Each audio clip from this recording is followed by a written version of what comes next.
Hey Nitya. Hello. How are you? Good. How are you? Good. So we continue chapter 18, Moksha Sanyas Yoga. So last time we done five verses. Sanjeev bhai kiya japte. Purvi Bahan. So we'll start with the fifth. But it's been a couple of months, so we may have to take a step back as usual and do the context a little bit. The verses that I said during the dhyan were directly from like the first two verses of the 18th chapter. Sanyasasya mahabaho tattvamichhami veditum tyagasya cha rishikesha pratakkeshi nishudana. So, and then in response to that, it's a question. It's an interesting scripture. There's a lot of question and answer. There's a lot of pushback. There is a lot of clarification. There is a lot of latitude. There is a lot of liberty taken. God asks a few questions. Devotee asks twice as many questions. Le, tu kya puchega mere ko? Yeah. Krishna asked 10 questions. Arjuna asked 20 questions in it. Here is one of. This isn't quite a question actually, but it's essentially asking for clarification. This does not count in the 20. The 20 that I mentioned are actually questions, with a question mark if we were to grammatically. And there are actually a couple others that he asks that are rhetorical questions, sort of. So I don't know if you all remember, but at one time I had shared that there's roughly 35 questions that appear in the Gita. 30 are direct questions and 4 or 5 are more indirect rhetorical. And that's almost exactly 5% of 700, which is the number of verses in the Gita. So, and then the 95% is obviously the elaboration on that. So it's an interesting data point because it correlates to some other facts, but I'll skip that. यहाँ पर did ask you, you've talked about sannyas and you talked about tyag. Which one is superior? Or can you clarify, like in detail, fundamentally, can you explain to me properly? Are they the same, like I was saying? Or is there a difference? And if so, what he's not asking, or thought might be, which one is superior? Which one should I pursue? Should I take sannyas? Should I leave? If that's what you're telling me in your God, I want to do that. Now, Arjun bhag raha tha na? Sannyas like chhod ke jana hai. He was running away. So, itni pothi padhi, whatever you're telling me, that's what I was doing. Why waste 2.5 hours sannyas? And now you're also starting to talk about tyag in the 17th chapter, Shraddhatraya Vibhag Yoga. And then some brief reference in the 16th chapter, Devasur Sampatti Vibhag Yoga. Tyag appears as like sacrifice or giving up.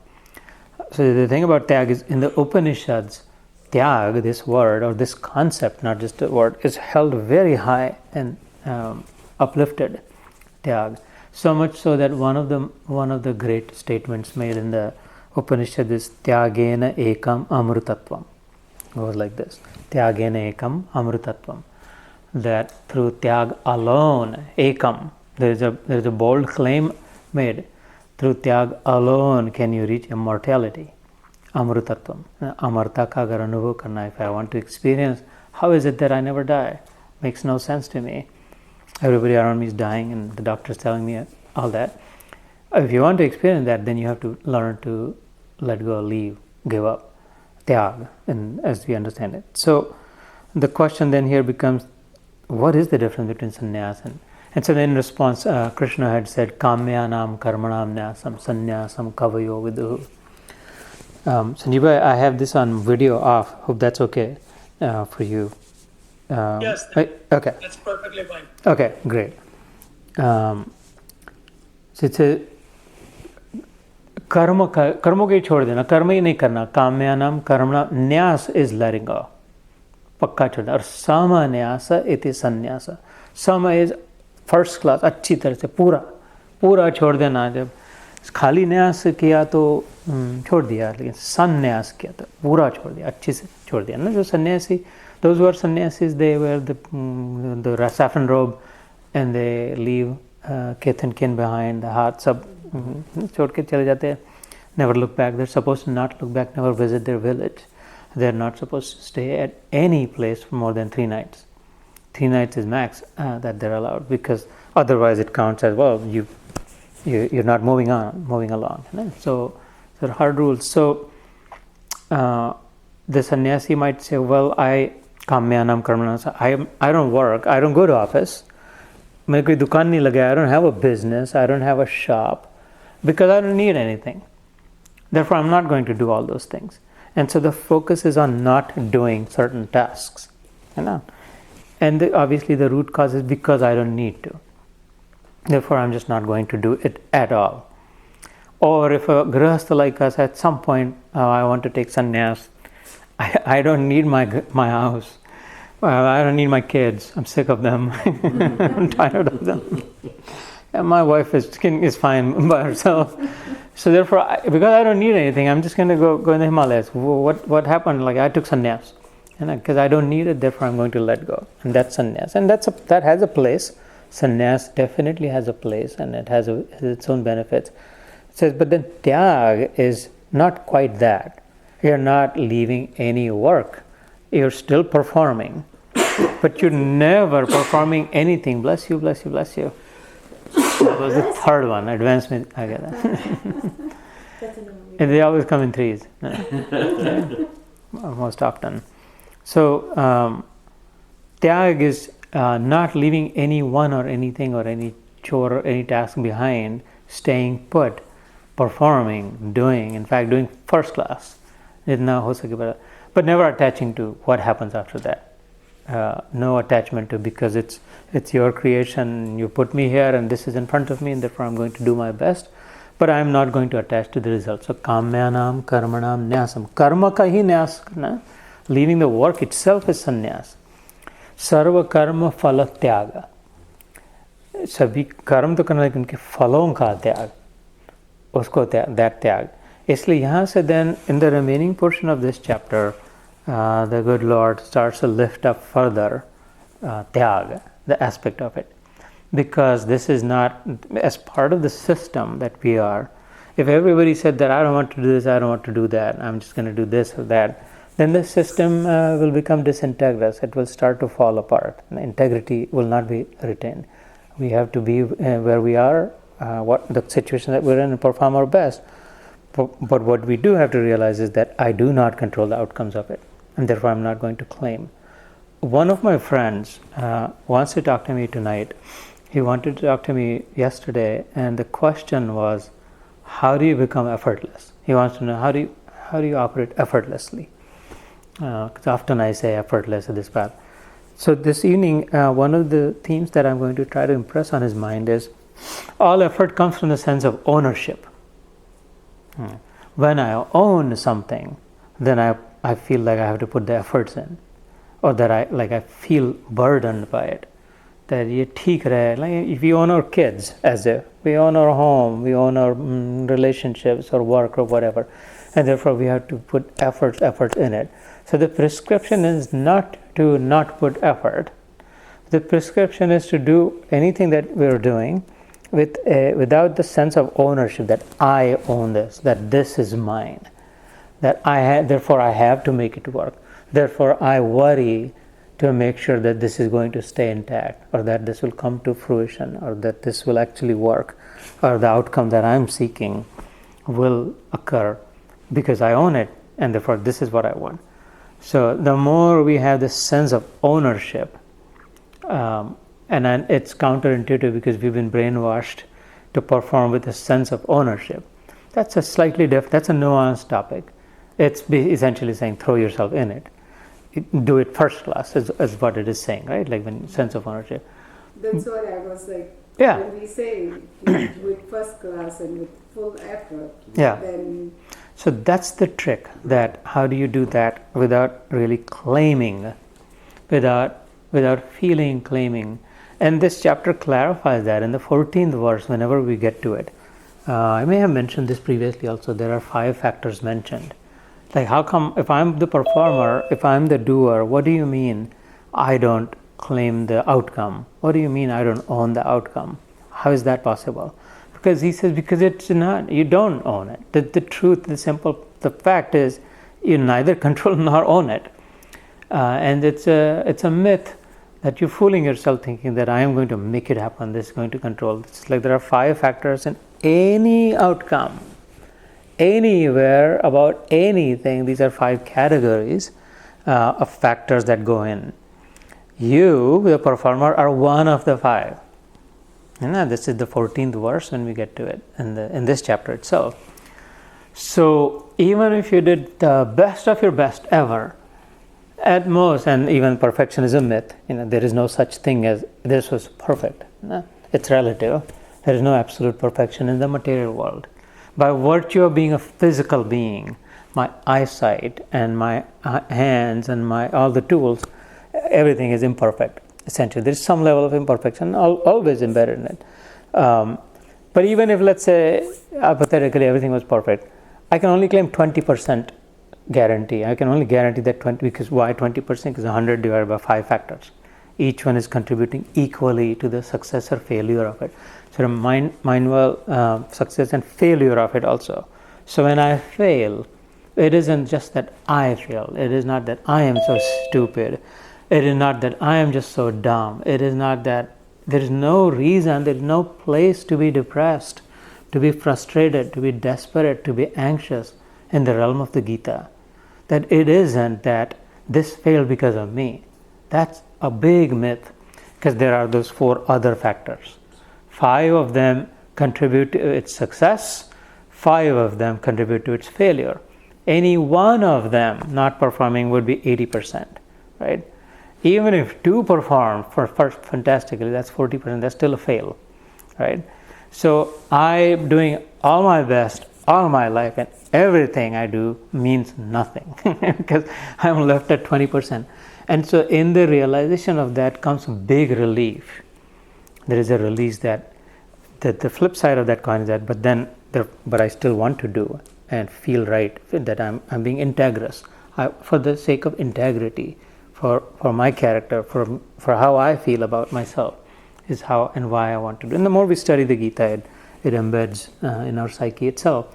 But so keep this in mind, that when we blame others, when we fault, for example, each other or our kids or our employees or our neighbors or our president or hope not be president or whomever, right?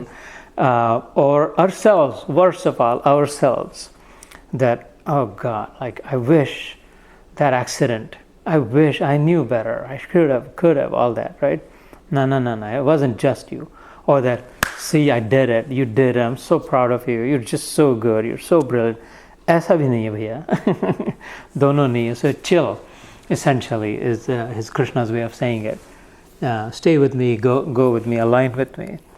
And therefore it behooves to let go of the outcomes and not have the ownership of the outcome. Falguni Ben, right? The clarification is not the ownership of the task. What you were thinking as I was talking was the ownership of the task at hand. Heck yeah, first full ownership of the task to karna hi hai. Like Dhamadam, you have to fight the battle, right? They're talking about kamyanam, karmanam, tyagam, ho gaya tha, sarva karma phala tyagam. Tyag is kind of karma phala ka tyag. That letting go, entirely letting go the ownership of the outcome of it, the results of it. And that is tyag. And when we're situated in that attitude, and then performing first class is essentially tyagi.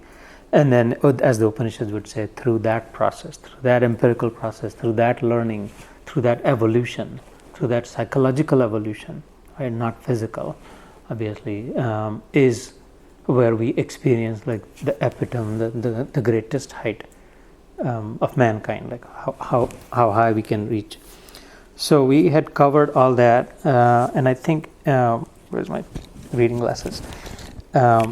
And then later on, he had said in the 3rd and the 4th verse that some people say all work is tainted with some negativity. Therefore, it's just best to just disengage altogether. Become sannyasi, find your cave, and there are those also. And others say, no, that's not. This is Krishna saying that some will say this, some will say that, and then in the 5th one, he says, "I'll tell you my opinion also about it." The humble Lord says, "Me matam, my opinion is this." He's the one who made the rule, who wrote the book on it, and he said, "This is my opinion." So he says, some will say that all work is worthless, just leave it. Just say, this morning we had a Marathi session, and I was giving the example that Ramakrishna Paramahansa very aptly had given a visual that if you are wearing a very bright white color kurta, and at the time in the morning I was actually wearing white, he said, and if you go in a coal mine, and these are narrow galli, utar koile ki khadan, if you go in a coal mine wearing white, chances are high that somewhere some black stain is going to be on it. And so it is that all work, even in the Gita, in this chapter later on, he says, Sarva karma dhumena agni, just like all fire is covered by some smoke, somewhere at some point, all work has some negative outcome of it associated. The outcome may be positive for me, brother. First class ho gaya, just like exactly the way I wanted, I got it. But that could be so negative for you, is it not? If I win, it is essentially at the cost of your defeat. Then only I can win. But in the realm of the truth, you and I are not different. You and I are not two. You and I are not separate. There is only one. And therefore, I win only if I lose. Makes no sense. I in this form can only win if I in that form has to lose. It's just pointless. It's just senseless. And so therefore it is myth. It's a mirage. It doesn't make any sense. This is in the realm of the truth. But until we reach that, in the realm of the truth is the same as the realm of the absolute, meaning there is only one, the final. Have you studied the word absolute in math or science, like the absolute value? I don't know if you remember. Yeah. So that concept, right? What it does is in math, for example, when we say absolute value of any digit, whether it's -7 or +7, what is the absolute value of that number? Which is 7. Kuch bhi kitna bhi, the biggest number, smallest number. And essentially the idea is don't look at the attributes of it, the characteristics of it. Whether on a number line, this is drawn all the way to the left of 0 or all the way to the right of the 0. The value that it's carrying, the load that it is carrying is that of 7 units. And therefore the absolute value is 7. Oh, negative, positive, tum jano, idhar hai, udhar hai. So like that in the material world, we always compare negative, positive, the duality hoti hai, dvandva jise kehte hai. This is good, this is bad, this is mine, this is yours. This should have happened, this should not have happened. Constant at all times. And so therefore that's relative. And that, which means it's not absolute. And so in the realm of the absolute, which is also the realm of the truth, there is only one. There is only one value associated with that number. It is the conditioning, the characteristics, the material programming is what differentiates us. Like in the ocean, all the waves are just the one ocean, but they appear to be so many because a ripple is long, this ripple is short, this ripple is high, this ripple is low, this is long lasting, it's still going, this one just broke on. But in the end, are they really different? There's just water. It's the same water. In fact, there is only all in one. It is from the one ocean itself. So the ocean is absolute in that sense, and all the waves. There is no end to how many waves. If I'm going to look at relative, then there is no end to how much. That's why life is frustrated.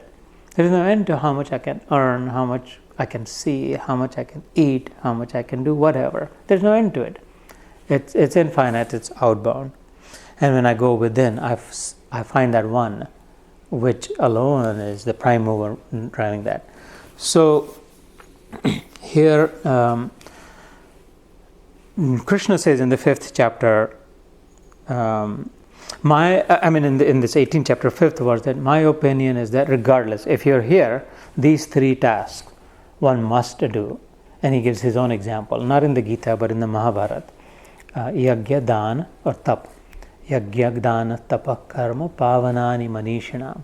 These are cleansing, purificatory, clarifying processes, chores. Because otherwise, in the 3rd chapter, he had said, karma yoga, you're going to do something, no matter what. Even if you think that I'm going to find and sit in my cave You're sitting there. You're going to beg for something, or you're going to go under some tree and cut some fruits or whatever. So you're breathing. You're so completely, entirely still dependent on the system. And you're fooling yourself by saying that, oh, I let go of everything. I left everything behind. What did you leave behind? What you're sitting on, what you're breathing, what you're eating, the stone that you're going to sleep on, Mr. Austere, it's all part of the system, the same system. What have you left behind? And by the way, all the world within, inside, man mein jo khalbali chal rahi hai, all the thought world, that's still intact. Therefore, it is impossible to not do anything, and therefore, if you have to do something, then pick these three. Again, 3 is a good number. Why not? Yajna, dan, tap, because these are cleansing. So, for example, if you have some gold jewelry at home, right? Sometimes it becomes not obviously gold doesn't rust. It's a noble metal, right? It's very articulate. The word it's noble because it does not mix with others. Simply because the chemical property is that oxidized nahi hota, nitride nahi hota, nothing. It just stays itself the way it is. It's happy the way it is, however it is, and therefore it shines, and therefore it's sought after. Therefore it is valuable. Therefore people want it, simply because it's content within itself. It's good with itself, just the way I am, and hence it's. ये फरंगियों ने भी उसको noble metal कह दिया. So, but sometimes we see an old jewelry ornament, so we polish it up, right? Like we remove. So, and then the gold shines. It's not that the gold has been transformed. It's not that new gold has been made on it. It's not that some other better form of gold has emerged from it. All it is gold was gold. Always was, is, will be. Just the dross, the kachra lagata, we cleanse that up. Like that, the idea here is that pavanani manishina. Manishi is the thinkers, the think tank people. Those who have their mind in control, those who can point their mind on one thought. That's manishi. Isha is controller, the Lord. Man ka jo Isha hai, manishi. One-pointed thinking kar sakte ho. Like, but to get rid of the distractions when they're concentrating, they need the purificatory process. And so the more we do these three, he says, the more cleansing that happens. And so the gold that you are, in the form of the soul that you are, ever shining, ever resplendent, self-luminous, these are all, I'm describing you. I'm not playing upon words, I'm not reading anything, I'm describing you. Matter of fact, the truth about you I'm putting in front of you. Yeah? Self-luminous, imperishable, ever luminous, just this glorious self that you are. It doesn't feel like it. I feel different because you just a mel hai, which like I think I'm the body, maybe I'm the mind, maybe all the things that I see, hear, touch. What about this, that? So this has covered up the gold within. And so just as when you clean the gold, whether in fire or with some chemical, it's not that new gold is formed or the gold is, it's just that whatever was covering it is gone. Like that, when we engage in these three types of activities, that goes away. The male, the dirt covering the soul, and our true self emerges. And then we're able to see it, as in experience it. Hence, he says that I believe, I think, my opinion is that these three you should not let go. And those three are yajna, dan, or tap. So, not yajna as in idam indraya, idam namama swaha, अरे लाई बत्ता से खत्म हो गए थोड़े और लेके आना, idam varuna, idam namama swaha.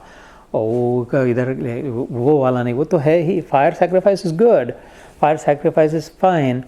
Remember, in the Gita, nothing is bashed. No particular ritual or path said to be this bad, this negative, this like. There is a place of honor for everything. And that's the beauty of Krishna. That's why I love him and his everything he has to say. And he even says that in the last day of his lifetime, Prabhas Kshetra mein, in Uddhav. And now they're all right. This also I have said before in one of the Gita Yogas. Uddhav asked him many questions, question after question after question in the last hour. No, you're leaving. I've got this other question. What about this? What about that? And he's answering, responding to those. And that is Uddhav Gita, that compilation. one of the questions that he asks is, I've heard 20 different versions from 20 different saints and sages. Someone says go this way, someone says go that way. Like, aisa karna chahiye, ye mantra, we eat this, don't eat that. Which one of them is right? I'm so confused. Which one should I follow? So tell me which one is right.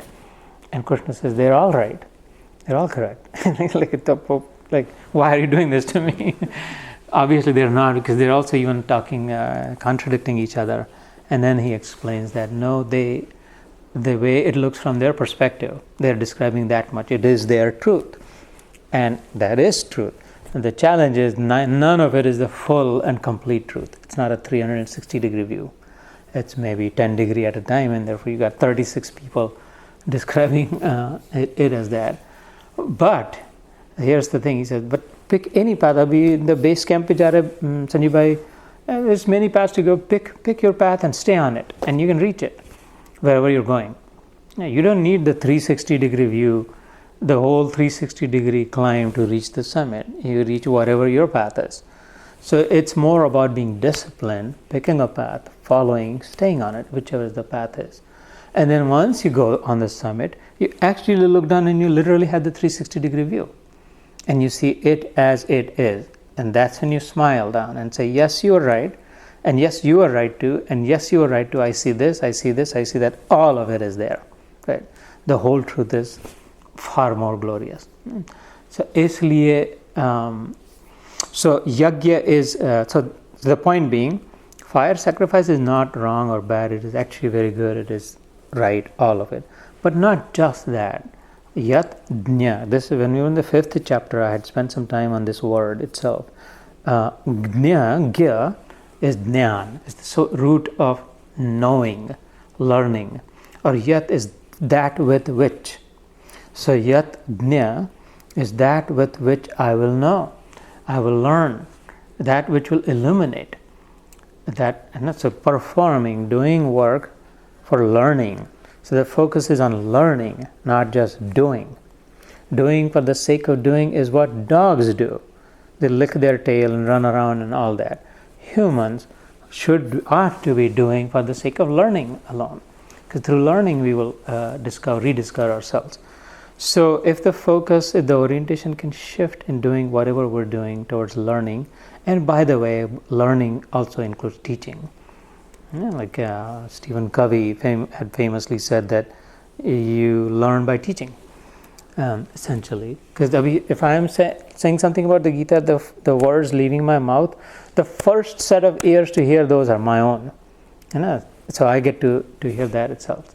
And so, in other words, by extension, what yajna means is generating value for those around me. When there used to be fire sacrifice, the kings would have wealth and like invite a lot of people, do charity, and there will be then the fairs would, then people would do some stalls and businesses and food. Sabka bhala ho jata tha usme, yajna ke nimitte. So that activity through which the yajman, the performer of the yajna, is learning for myself while generating value for others, is a set of task activities that Krishna says that is not worth letting go. You should perform that. Dan obviously is charity, the setting in giving, recalibrating our mindset. Right now, most of us, most of the time, are set in taking, consuming less than contributing. That deficit leads to frustration. When the more I consume relative to how much I contribute, anytime I consume more than I contribute, I get a flash in the pan kind of instant joy, gratification. It leaves behind a bad residue of frustration, that the bitter taste that doesn't go away. Because it doesn't feel good in the end. It doesn't feel right. Something eats at it. And try the opposite also, and I know you do. But anytime I can contribute more than I consume, I get the instant joy, but I also get what's left behind is also joy, because you felt good. I'm thinking about it. I'm talking about it. I'm again remembering that I made her feel good. That person was happy because of that. That is the reminiscent residual joy. And obviously, while giving, you're also happy, presumably because you're giving, because I am the giver. You're feeling good about yourself that I'm giving you, and all of that. So try this. One time someone was asking me, a good job, good pay, good everything, good family, but I'm just losing. I'm not feeling motivated. I don't know what's bothering me. Why I'm feeling this way, and diagnosed it for him that I see the way your work is. You basically you're all set in consumption. You don't have to do much. You just consume, but you don't have to actually contribute because it's an autopilot, your role. Mm-hmm. And therefore, at some point, it's going to hit you. So try something where you feel like you're also at least equally contributing. Ideally, you should be net positive contribution. And that hit that person like a ton of bricks, and reported later on, like a few times reported later on that, oh my God, that was right. That anytime, and that's yagya. That's dan rather, right? Dan is like the mindset, the recalibration that I must contribute more than I consume. Why? Because the faith, the strong belief that whatever I need, I have enough, I have adequate. I shared this anecdote one time. I think Kana and I were sitting, and somehow the topic of Bill Gates and wealth and that came up. It's very easy when you're with Kana for those topics to come up. Very natural, I should say. And so I said to Kana that, hey, though I feel like I'm as happy, I'm as accomplished as Bill Gates. And he looked at me like, you lost your mind? You? Really? Bill Gates? He said, Baba, do you know who Bill Gates is? And I said, no, I think I've actually seen him in person. Like I have. And he said, how so? Then it doesn't make sense.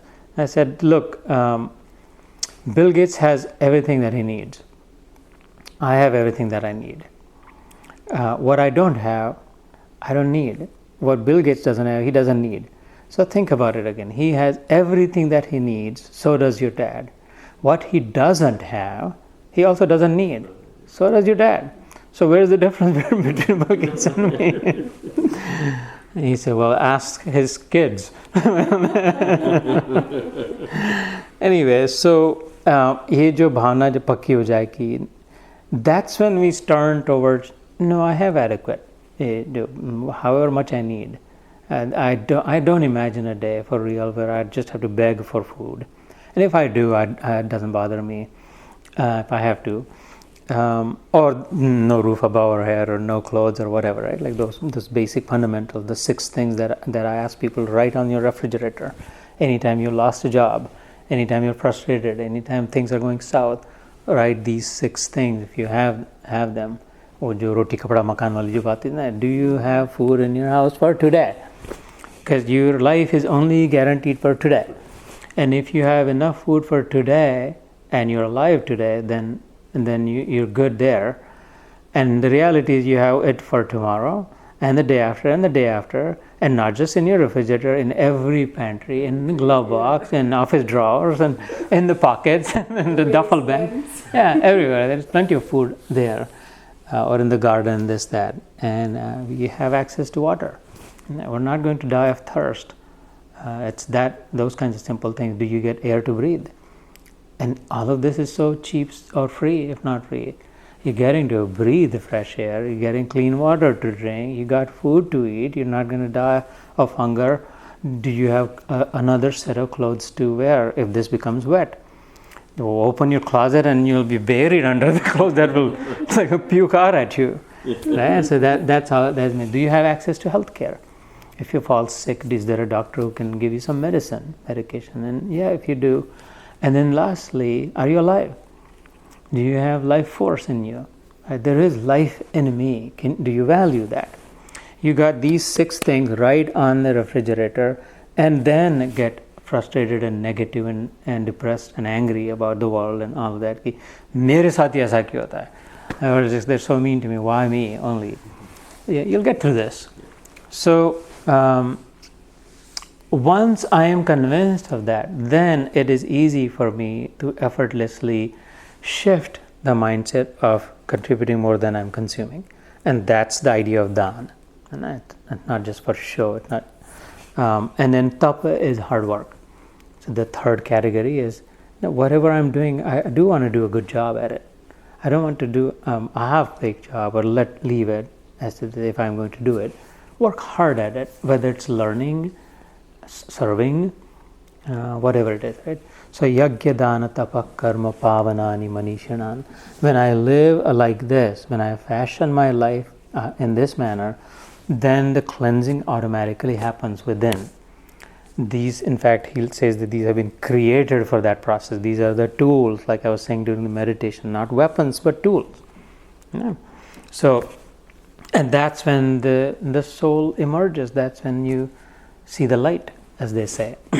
You experience your goodness, you experience your bounty and the beauty, the plenty, all of it. That I have no idea why I was so worried all this time. What was I worried about? What was I stressing out about? Why was I angry? Why was I jealous? Why was I afraid? What was I fearing? Any of that? You see that who better than me? You get that confidence in it when you sit in your own glory. Right now it's difficult because all these coverings are on it, and so with this mindset is how we. So that's where we stopped. So let me do this from here on. Maybe do, let's see, one or two, and then invite some reaction, then we can move forward. Let me pause here still, and then invite some reactions first, and then if there is time and interest and appetite, we can continue forward. So, what am I doing? Recording, okay. Yeah, so if you think about it, that's a good point. I'm glad you brought it up. Just a quick reaction to that. Arjun may not have been there yet, as you said, but Krishna himself was there. He's the Lord of Lords. And in the earlier chapter, he says, Name parthastu kartavyo trishulokeshu kinchana, meaning, look at me. Am I not engaging? There is nothing in this universe that's even worthy of me or that I want and I cannot have. But I still wake up before you. I sleep after you. I serve your horses while you are snoring. There are stories like that in the Mahabharata.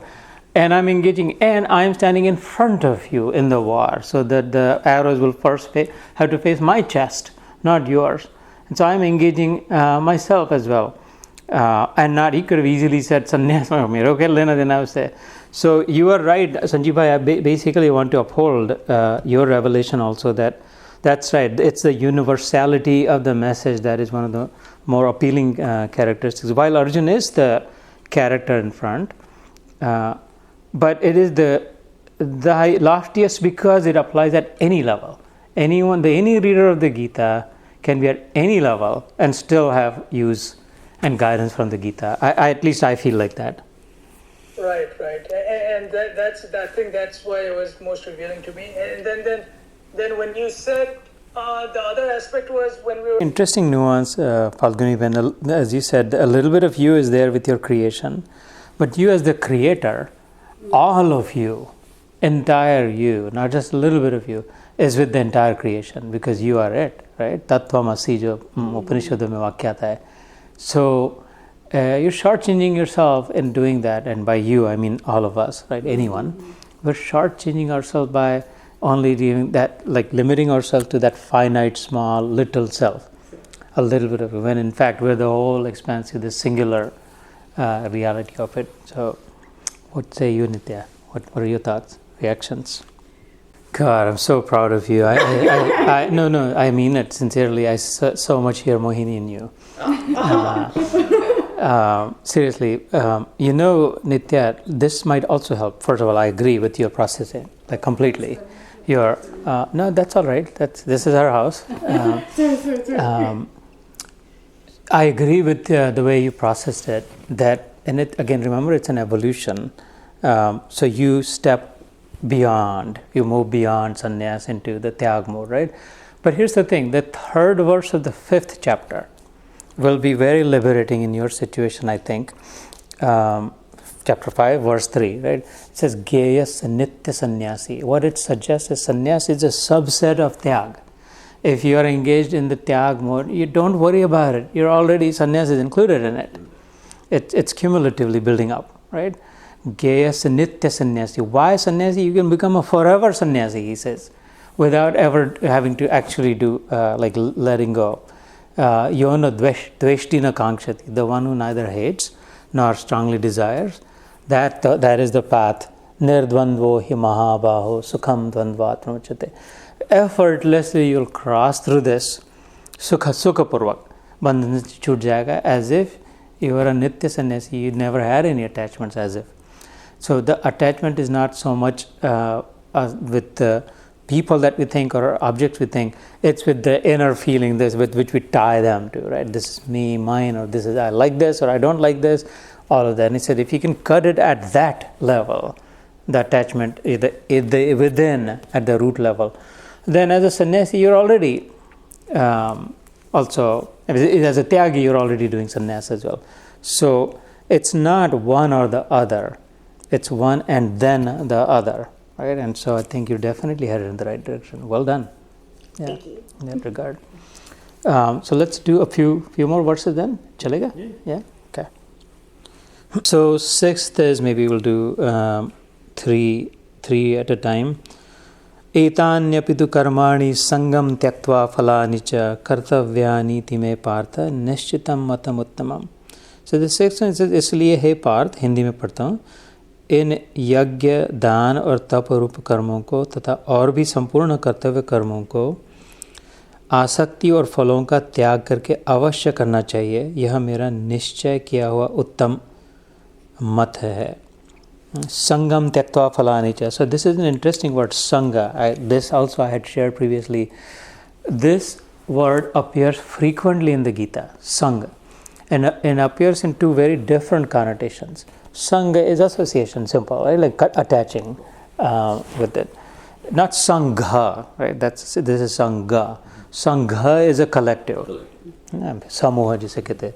So sangha यहाँ पर जब भी कर्मों को लेकर के आता है गीता में, it appears either, sangha word appears either with or next to or associated with karma or without it. And so when it comes with karma, जैसे यहाँ पे आया कर्म संगम त्यक्त्वा करोति, doing without, it is talking about attachment with the fruits of whatever you're doing. So when he says nissanga, like don't engage in sangha, then he's talking about not karma but the fruits. And then when it appears this word without, this is a high nuance that it takes a while to fully process it. Then if the word sangha appears without karma anywhere in that verse, then he's talking about gunon ka sangha, satvik, rajasik, tamasik, meaning our feeling of this is good, this is bad, this is right, this is wrong. It's not about karma, it's not about chore, it's not about work, it's not about task, but it's about how I'm seeing whatever, the person or the object, good, bad, the sort of the categorization of that. So here it is saying, it is in relation to the karma. Etanyapitu karmani sangam tyaktva phalani cha. So it's isliye is like I am certain. This God is saying I'm telling you confidently, nishchitam and nishchay kiya hua, convincingly.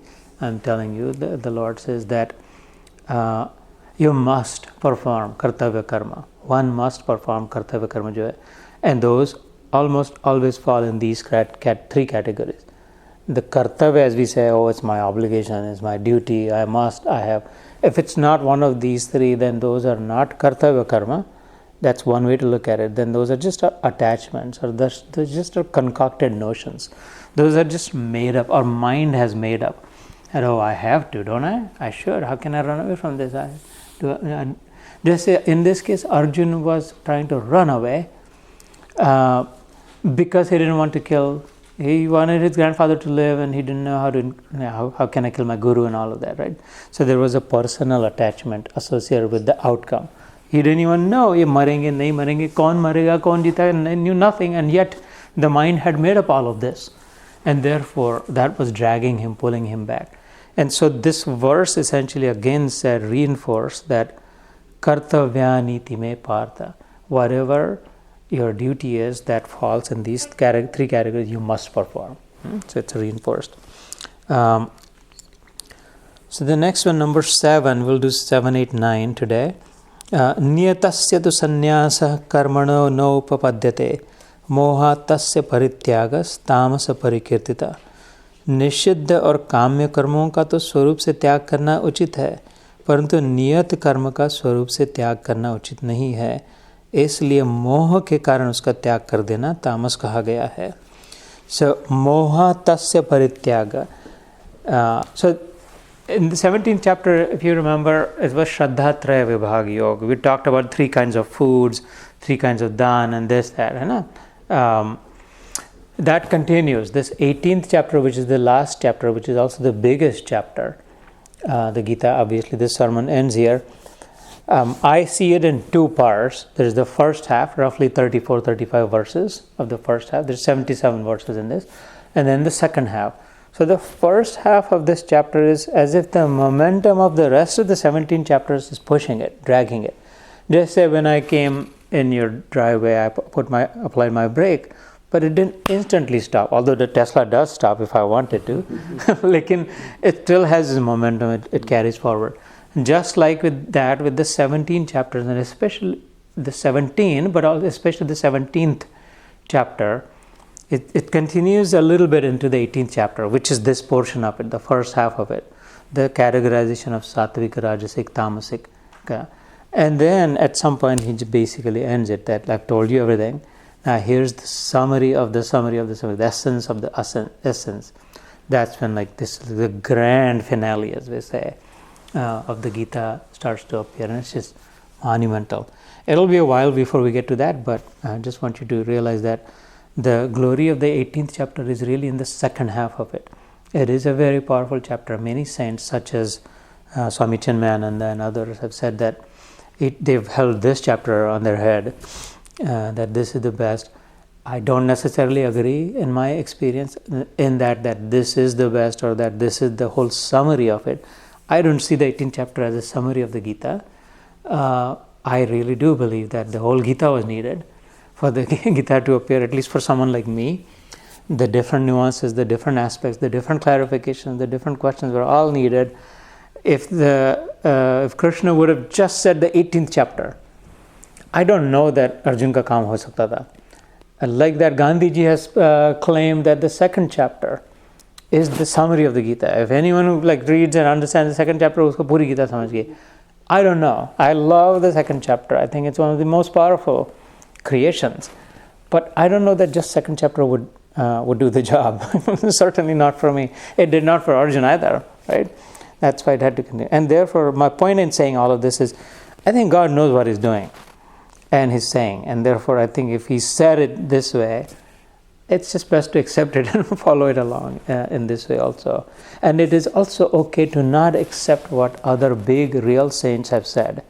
There should not. There doesn't have to be fear. Oh, itne bade Mahatma, itne bade Sant ne kaha. How do you say that? No, but the same Lord is beating in your chest. There is no difference. You are as glorious, as great, as lofty, as shiny as that. So hold some space for yourself. Give yourself some room. Do your own thinking. Make it your own. Do your own internal processing. And that will be the best purport than reading anyone else's purports. Your own interpretation, nothing can beat that of the Gita, right? है ना, इसलिए मैं इतना ये सब कह रहा हूँ. So यहाँ पर इस श्लोक में कहा था, सातवें श्लोक में, जो मोह से त्याग कर दिया. I really want to, but I cannot because I love my daughter too much, and I cannot. Therefore, I'm choosing or picking between. So you know that you should be doing that, or you should be not doing that, whatever that case is. But you're choosing the opposite of it because out of moha, because of your deep attachment to someone. Often moha is with people. Sometimes it can be with objects also. घर से मोह हो गया, अपने गांव से मोह हो गया, अपने देश से मोह हो जाता है ना. And in that you can lose your head. जैसे जिहाद ना, वो जस्ट ये इधर उसके लिए कितना भी मारे काटेंगे लेकिन उधर ही करके, लेकिन completely losing perspective of what am I doing? I've killed 30,000 Gazans or whatever, 50,000, 10,000 kids in the name of whatever. Where do I draw the line? Where is this right? Where does the right become the wrong? I have lost perspective, become mad. Why? In moha. Okay, those hostages, Now, everything has a place, obviously, but everything has to be rationalized also. And so when it is done in that mode, the tyag even becomes a tamasic tyag. Although it is tyag, but as with everything, there is sattvic, rajasic, tamasic. So this is tamasic tyag, so meaning it is the inferior kind. It's still tyag, but it is the inferior most kind because it's motivated. It's driven by personal objectives. It is not tyag for the sake of tyag. It is not because that is the right thing to do. It is because you think you will get something out of it or you will avoid something out of that. So that's the lower category of it. And then number 8, dukkha yat karma kaya klesha bhayat tyajet sakritva rajasam tyagam naiva tyaga phalam labhed. जो कुछ कर्म है वह सब दुख रूप ही है, ऐसा समझकर यदि कोई शारीरिक क्लेश के भय से कर्तव्य कर्मों का त्याग कर दे तो वह ऐसा राजस त्याग करके त्याग के फल को किसी प्रकार भी नहीं पाता. So if someone just let's go out of rajasikta, meaning rajasic mode is in personal comfort, personal growth, personal desires, personal luxuries, personal prowess.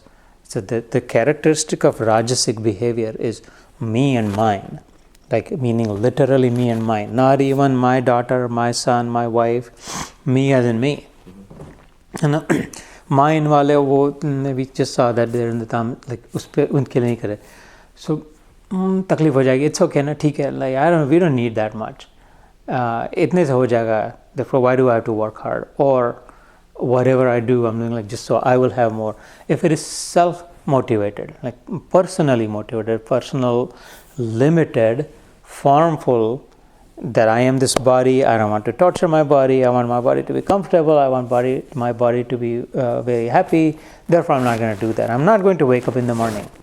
I know it's right, I know it's good, I've experienced it, it feels very good, in fact, but I don't feel like it because my body wants 2 more hours of sleep, 10 hours feels right. or the opposite of whatever it is. But if the motivation is that kind, then it is rajasic, and what he says is that you never get the full benefit of tyag. Tyag is supposed to be cleansing. The reason for doing tyag is for cleansing, so that whatever stain has covered my glory, myself, that I cannot experience. I don't understand how is it that I'm the self. I feel like I'm the body, maybe I'm the mind, maybe I'm the intellect, maybe I'm all of those. So what do you mean? You're none of those, you're the self. I don't understand that. I don't experience it. Why? Because there's just so many coverings. You have to uncover those and you will have to do nothing, you will see it directly. But the process that is needed for that cleansing, these threefold processes, yajna, dana, tap, I start doing the tyag part of it, for example, or I think he's talking about yajna in this case, whatever it is. But if I'm doing it because but for comfort, I don't want to let go of comfort. I'll do as much as I can so long as I'm still very comfortable. But then I'm gravitating towards the body again and again. I'm identifying, in other words, with the body. That is the wrong identification. The whole exercise, the entire sadhana is to, I have misidentified myself with the body. My effort is to disidentify that I'm not the body and then re-identify with that which I am. But if I'm hesitant to doing that for lack of comfort or luxury or whatever it is, sukh kam ho jayega isliye, then naturally you're not going to get full benefit of it. Is essentially what he's saying. That you're doing tyag, but you're not benefiting from it. You're leaving it halfway through. You're not going all the way through with it. And then the 9th one, karya mityeva yat karma niyatam kriyate arjuna sangam tyaktva phalam chaiva satyaga satviko matah. Karyam iti eva yat karma niyatam kriyate arjuna sangam tyakta. There is that word again. I told you sangha word comes frequently. Here it's an association with karma. We just heard that. Sangam tyaktva phalam cha eva satyaga satviko matah. हे अर्जुन, जो शास्त्र विहित कर्म करना कर्तव्य है, इसी भाव से आसक्ति और फल का त्याग करके किया जाता है, वही सात्विक त्याग माना गया है. But if you are doing tyag out of this feeling that, no, this is the right thing to do, I must. And whether I am comfortable or uncomfortable, whether this is related to my daughter or not, it isn't about me and mine, it's about the system integrity. Ultimately, bhaiya, we are part of the system. And ultimately, super ultimately, if there's such a word, we are the system. I am the system that I'm trying to poach, that I'm trying to break, that I'm trying to beat. I am that system, but I've forgotten, I don't see it. And therefore, I think that I'm this little independent island in this world, this man or this woman, and I'm trying to benefit as much as I can. Therefore, I'll break the system, I'll beat the system, I'll do whatever it takes to grow this small little self. In the process, entirely forgetting that I never was the small little self. I am the entire being. I am all of it, the whole thing. And so, owning that, sattvic tyag kya hota hai? Owning with the attitude that, well, if someone else is hurting, I am hurting too. Kisi dusre ki, like someone else's house is burning, if I can feel what they must be going through, I must rush, I must drop my cricket match, IPL final, whatever. Doesn't matter. His house is burning. I can help. This isn't just for me. Oh, yeah, my daughter just came from so long, or she's leaving. Their house is burning. I can help. So when I'm able to relate to a higher, a greater cause, and identify with that, with the system around me, and therefore I'm letting go, tyag, of this smaller joy. And in fact, there is no joy in helping someone else put fire. I'm choosing no joy and letting go my personal joy because it is the right thing to do, with the feeling that, well, I am part of it. It affects him, then it's going to affect me. When you put a pebble in a lake, वो ripples होते हैं ना, तरंगें निकलती है तो कितनी फैलती है, ढकलते जाते हैं, एक दूसरे को धक्का देते जाते हैं, पानी की लहरें जाती है. Each wave pushes another wave. So no wave is disconnected from it. It's a myth. There is not ever a wave in the ocean that is in itself, by itself. They're all connected. They're all joined and they're all affecting each other. And when I have that realization that I affect you and you affect me, and if I have no choice, then I might as well affect you in a good way, in a positive way. And if you're going to affect me, then I might as well come and help you to affect me in a better way. With that holistic view, with that broad view, whatever I let go, whatever I do, tyag of sacrifice, that is sattvic tyag, because it is situated in the right perspective. The framing is right. It's looking through the right window. So that's the difference between sattvic, rajasic, tamasic tyag. And today's last verse, it's one of my favorites in this chapter, 18th chapter. I love this. Na dveshti kushalam karma akushale na anushajjate tyagi sattva samavishto medhavi chinna sanshaya. So this is the 10th verse in the 18th chapter. Today's last, we will stop after this. Na dveshti akushalam karma. And I'm just going to prove to you that this is the last verse, closing the Gita here. But this is one of my favorite verses, and it's not the most favorite, but it is one of the favorites. It's very powerful also. It's very beautiful also. Na dveshti akushalam karma. Kushale na anushajjate. So na is not. Dveshti is hating, disliking. Akushal is something that's unsavory to me. That I अच्छा नहीं लगे, मेरे पसंद का नहीं है. Karma. I don't like to do that. I don't like to clean toilets, or I don't like to go sell door to door asking for money for Akshaya Patra, or collecting for No Kid Hungry work, or any of that. I've never done salesmanship, and I don't feel right asking people for, and therefore I'm not going to do it. I'm going to avoid it, even though someone has asked me, someone is depending on me, it is the right thing to do all that. लेकिन वो अकुशल कर्म है मेरी दृष्टि में. It's not. I don't care for it, as we say, right, like that. Therefore, I'm not going to do it. ऐसे कर्म का जो द्वेष न करे, न द्वेष्टि अकुशलम कर्म, and yet kushale na anushajjate. Oh, I love that. Let's go do more of that. I want to do that and that and that alone. And usko chipak jana, वही, like really getting आसक्ति अगर उसमें हो जाए, getting super attached to it, getting really too much, too drawn into it. One who is not like that, न शब्द से शुरू होता है ये वर्ष, न द्वेष्टि अकुशलम कर्म, कुशले न अनुषज्जते, अनुषज्जते एकदम चिपक जाना, वही. त्यागी सत्व समाविष्टो, that is a sattvic Tyagi, he describes that. That is the right way of त्याग. यानी कि इधर बहुत चिपक गया और इधर एकदम हेट कर रहे हैं.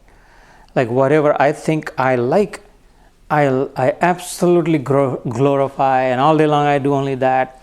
And whatever I hate, even though that is necessary, it is my duty, it is the right thing to do, it is helping the system maintain its integrity, but I don't like to do it, therefore I am never going to do it. That is not sattvic. So the one opposite of that, right? You're getting it, na?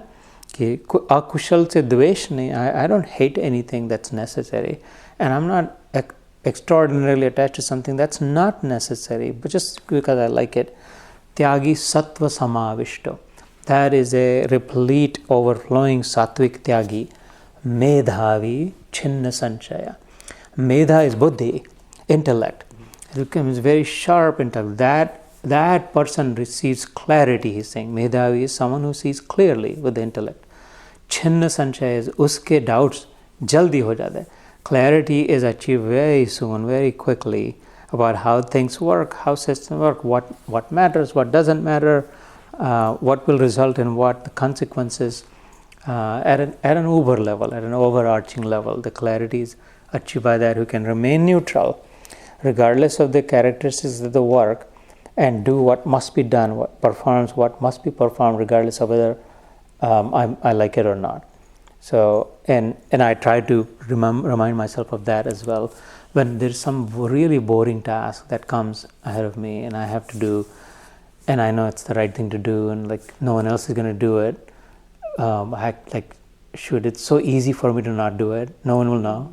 if I went away, no one will know I was here. I could have done it. I could have picked it up, or I could have put it in the dishwasher, or whatever that task is. And so I'll remind myself that but remember, you must. This is the right thing to. Or that second round, third round, fourth round, because I like to do. No. You crossed the limit. You got to stop there. It's not right. So the glory of this verse, and I'll end with this, it brings balance. All of the glory of the Gita is it brings balance. The reason I love the Gita, the reason I embrace the Gita, among a few other, not many, is that it has given me balance in life. I am now neither too much of this nor too much of that. It has found me a moderate path, and how to get the job done and get ahead, get going about it. That has allowed me to be unstuck in life and not get stuck somewhere here or there or any of that. And this is one of those verses that says that you can get through. Don't attach too much to it. Keep moving, and because it's neither here nor there. You're not going to find what you're looking for on the left or on the right. And what you like, it's not there, and what you don't like, it's not there. And therefore keep walking like a straight arrow. So let me end with that. I invite all of your reactions one more time to this second portion of it, and then we'll end today's reflection. What do you say to